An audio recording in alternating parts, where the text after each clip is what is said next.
नमस्कार, मैं हूं मुदिता बिष्ट और TV6 न्यूज नेटवर्क में आपका स्वागत है। ईवीएम के जरिए चुनाव कराए जाने के खिलाफ विपक्ष की आवाज बुलंद होती नजर आ रही है। इसी क्रम में कांग्रेस के वरिष्ठ नेता उदित राज ने शनिवार को दिल्ली में एक बैठक बुलाई। बैठक में कांग्रेस के वरिष्ठ नेता और मध्य प्रदेश के पूर्व मुख्यमंत्री दिग्विजय सिंह ने भी शिरकत की। इस मौके पर सिविल सोसाइटी के लोगों ने भी बैठक में शामिल होकर ईवीएम के जरिए चुनाव कराए जाने के खिलाफ खुलकर बोला और देश में लोकतंत्र को बचाने के लिए चुनाव में ईवीएम पर पूरी तरह रोक लगाए जाने की मांग करी।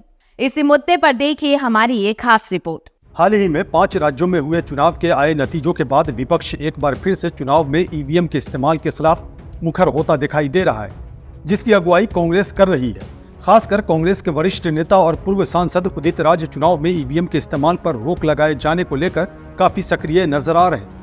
इसी सिलसिले में उन्होंने दिल्ली स्थित नॉर्थ एवेन्यू में एक बैठक का आयोजन किया, जिसमें कांग्रेस के वरिष्ठ नेता और मध्य प्रदेश के पूर्व मुख्यमंत्री दिग्विजय सिंह ने शिरकत। खास बात यह रही कि बैठक में सिविल सोसाइटी से जुड़े लोगों ने भी शिरकत कर अपनी बातों को प्रमुखता से रखते हुए ये मांग की कि देश में लोकतंत्र को बचाने के लिए ईवीएम पर पूरी तरह से रोक लगनी चाहिए। वैसे एमपी, राजस्थान और छत्तीसगढ़ के चुनावी नतीजों के बाद से ही दिग्विजय सिंह ने ईवीएम पर जोरदार हमला बोलना शुरू कर दिया था, जिसे उन्होंने बैठक में शामिल होकर भी जारी रखा। ये बात सर्वविदित है कि कोई मशीन जिसमें चिप डली हो वो हैक होने से रोकी नहीं जा सकती, वो टेम्पर प्रूफ हो नहीं सकती। ये एक सर्वविदित है और विश्व में सभी जितने भी कंप्यूटर साइंस के प्रोफेसर इंटेलेक्चुअल्स हैं इस बात से सहमत। अब प्रश्न ये आता है कि वीवीपैट मशीन में हम जब वोट डालते हैं तो बैलेट यूनिट होता है, वीवीपैट यूनिट होता है और कंट्रोल यूनिट होता है।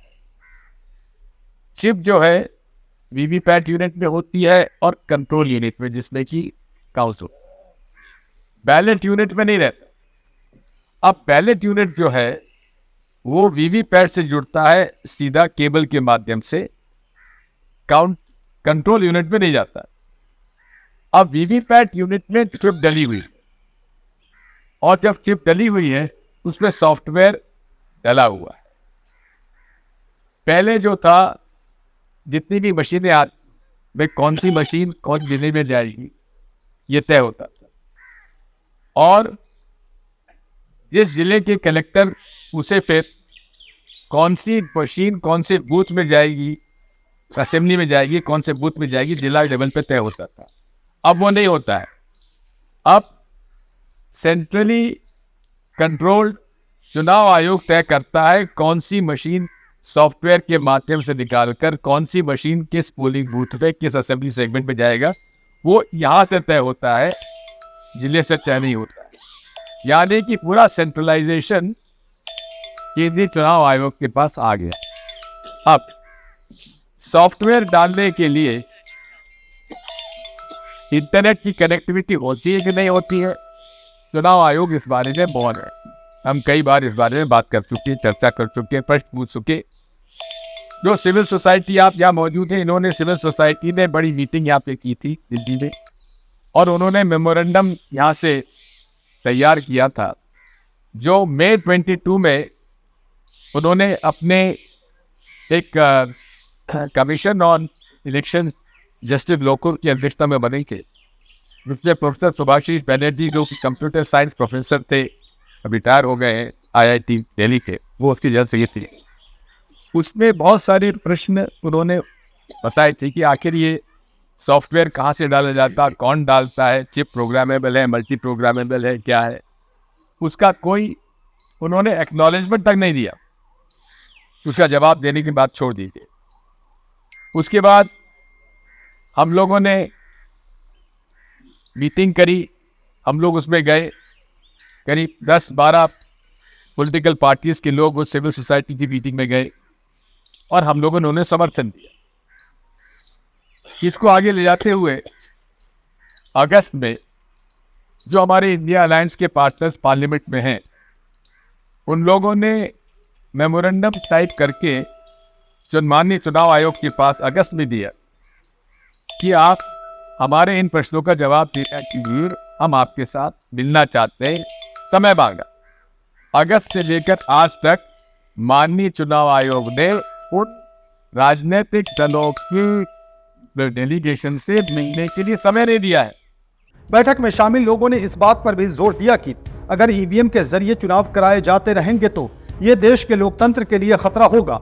इस मौके पर यह भी तय किया गया कि ईवीएम पर रोक लगाए जाने के लिए उन्हें और भी ज्यादा मुखर होना पड़ेगा, जिसके लिए अगर आंदोलन की जरूरत पड़ी तो सड़कों पर उतरकर आंदोलन किया जाएगा। किस तरह से इसको लेकर आगे बढ़ा जाए, इस पर भी चर्चा हुई और यह सुनिश्चित किया गया कि ईवीएम के खिलाफ लड़ाई को उदित राज ही लीड करेंगे, इसलिए उन्हें आंदोलन का संयोजक बनाया गया। दिग्विजय सिंह को आंदोलन का संरक्षक बनाए जाने की वकालत खुद उदित राज ने की। आंदोलन को सुचारू रूप से चलाने के लिए इसका नाम ईवीएम हटाओ मोर्चा रखा गया है। ईवीएम के खिलाफ लड़ाई पर चर्चा के दौरान उदित राज ने स्पष्ट किया कि उन सभी का दुश्मन सिर्फ आरएसएस और बीजेपी ही है। इस समय एक मात्र दुश्मन हमारा आरएसएस होना है। केवल एक दुश्मन आरएसएस। क्या काम करो, इसने नहीं किया, उसने नहीं किया, इसने नहीं किया। तो मेरा देखिए मकसद है, उसने तो वृद्धि जारी भाई कदम पर वो अगर आरएसएस केवल बीजेपी को आप टारगेट बनाना है तो आइए, और ये भी बात करना है, वो भी बात करना, तो मत। तो मेरा एक निवेदन है, क्योंकि वो मुख्यमंत्री रहे हैं मध्य प्रदेश के और कांग्रेस पार्टी के बहुत ही मजबूत और वरिष्ठ नेता है। मुझे सौभाग्य कि उनके सामने ही कहने का मौका मिला।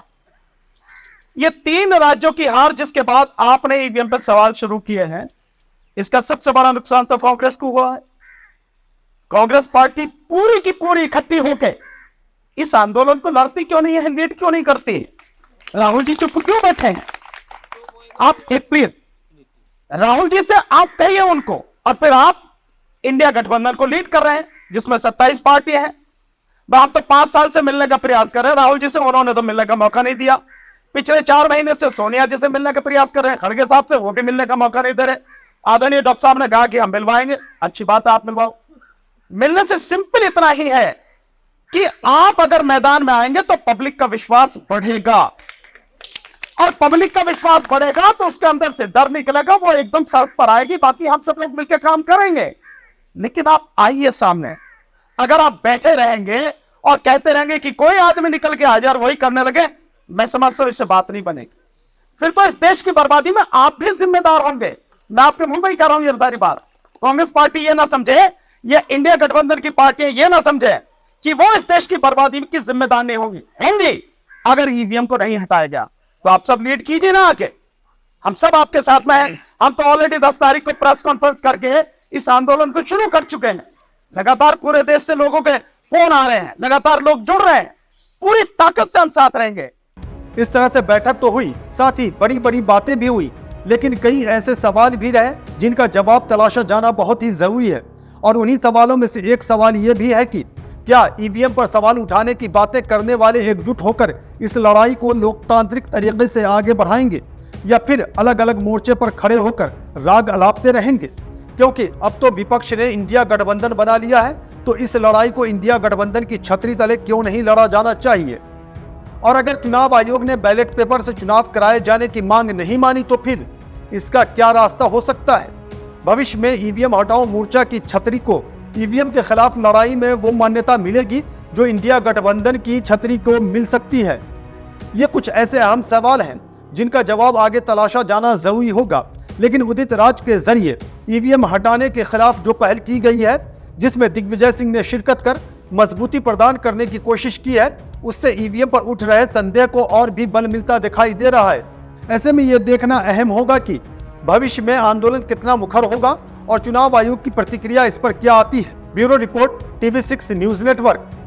तो देखिए आपने ये हमारी खास रिपोर्ट। जाहिर सी बात है, अगर विपक्ष ईवीएम के खिलाफ अपनी आवाज बुलंद कर रहा है तो चुनाव आयोग को इसका संज्ञान लेना चाहिए, ताकि देश की लोकतांत्रिक व्यवस्था पर देश के हर एक नागरिक को विश्वास पूरी मजबूती के साथ बना रहे।